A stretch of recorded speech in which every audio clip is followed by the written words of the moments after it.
Hey there, everybody. Matt here, back for another Transformers Talk Raw podcast. Today is the first Monday of the new year. I'd like to welcome you guys. I appreciate you listening. If you'd like, click the link in the description below and you can join us in our Facebook group. There you can chat bots with us, show off your own channels or pages or whatever you like. We should be sure glad to see you there. Again, I thank you for listening, and these are going to be 3 tips that every collector who's getting in or thinking about collecting G1, or maybe is even already collecting G1, really needs to know. And the first tip for the day is going to be beware of knockoffs. There are so many knockoffs on the market, guys. They have some really, really convincing ones too. If you know what you're looking for, you can go about avoiding this. If the price, for example, seems too good to be true, that's a warning sign. If the packaging is almost too pristine, that's a warning sign.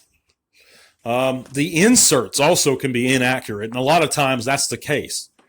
And a figure that's supposed to have styrofoam in the box and it has a window, there's a few figures like that, G1 figures like that, but it doesn't. It has a plastic insert holding it in.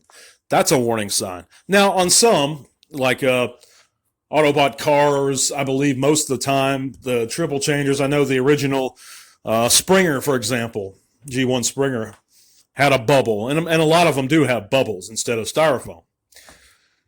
But it's a mixture of things, and you have to take all these factors into consideration. There are certain markings on boxes depending on the release, but just be mindful of KOs. And like I said, I think recently I saw a set of Dinobots, G1 Dinobots, just sealed and new, and they're really cheap. It's like $150 for all of them. You're never going to find sealed G1 Dinobots, or even one for $150. It just doesn't happen anymore. I remember years ago in the mid-90s, I saw a sealed G1 Megs in the box, and it was going for like $200.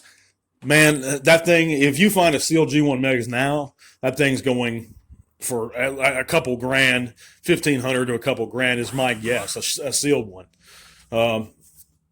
Because it really, and a lot of times the sealed ones are graded nowadays, but you can find them not ungraded too.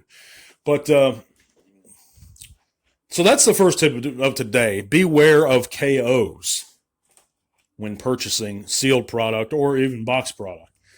There's some, I've been seeing Headmasters and KO Sharkticons and Shockwave now, and they're really good looking figures. I mean, if you want to collect KOs, there's nothing wrong with that, because they do look good. A lot of them are very convincing. But just make sure what it is you're buying before you click on add to cart or whatever. My second tip is going to be utilize auctions, guys, and really look in unconventional places. You know, everybody goes to the big retailers online, BBTS, Transformer Source, and they carry some G1, or at least they traditionally did. I know TF Source still does. But I like going, there's a really good website that I've always used, and it's Transformer Land when looking for G1 stuff. This guy has a pretty good inventory, and if he doesn't have it in stock, he'll work with you, and you can actually request something. And I believe he's based out of Florida, and I've done business with him many times over the years. A very honest guy. I love his service. So if you're looking for parts, look at him. There's also Wheeljack's Lab, which is a really good store, and I believe they have a brick and mortar somewhere up north of me. Really good G1 retailer and parts, and they even carry packaged and sealed products. I know I bought a few of the G2 Men on Card G2 guys from Wheeljack's Lab here last year, and they're really good. So yeah, utilize the lesser known sites in your auctions. My third tip is if collecting loose, only piece together what you need. You know, a lot of times that can be cheaper.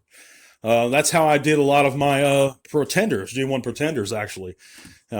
You know, I had a guy that sold me one of the G1 Bomb Burst wings, and I looked on eBay and I found another one.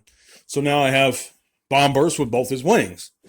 And I know Patriot Prime's done that in the past, and I hate continually referencing my buddy there, but he's a very smart collector, and he has an impressive G1 collection. And that's I think a lot of times in the past, I believe that's how he's done it, is piece things together, and that's how I've done it. And a lot of G1 collectors actually do it like that, and it's very viable. Especially for those pretenders, because you can get the shells pretty cheap most of the time if it's a pretty common one, and then the bots too. So, and a lot of times it's actually cheaper, like I said, than buying it right out, the whole piece complete. Where you're going to get into the expensive things is when you're looking at helmets and large individual accessories. But even then, like I said, if you utilize that previous tip as well and utilizing those auctions, sometimes you can get those very cheaply also. So yeah, that's going to be my 3 tips you really need to know if you're into G1, collecting G1, either boxed or loose. And I appreciate you guys listening.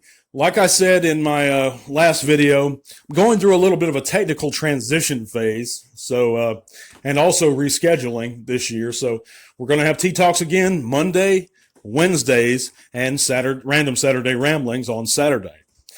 So if you're not subscribed, hit that subscribe button for me. You can follow us on Twitter also. The link for that's also going to be in the description below. But thank you guys so much for listening. I'll be back soon. Tell LR1.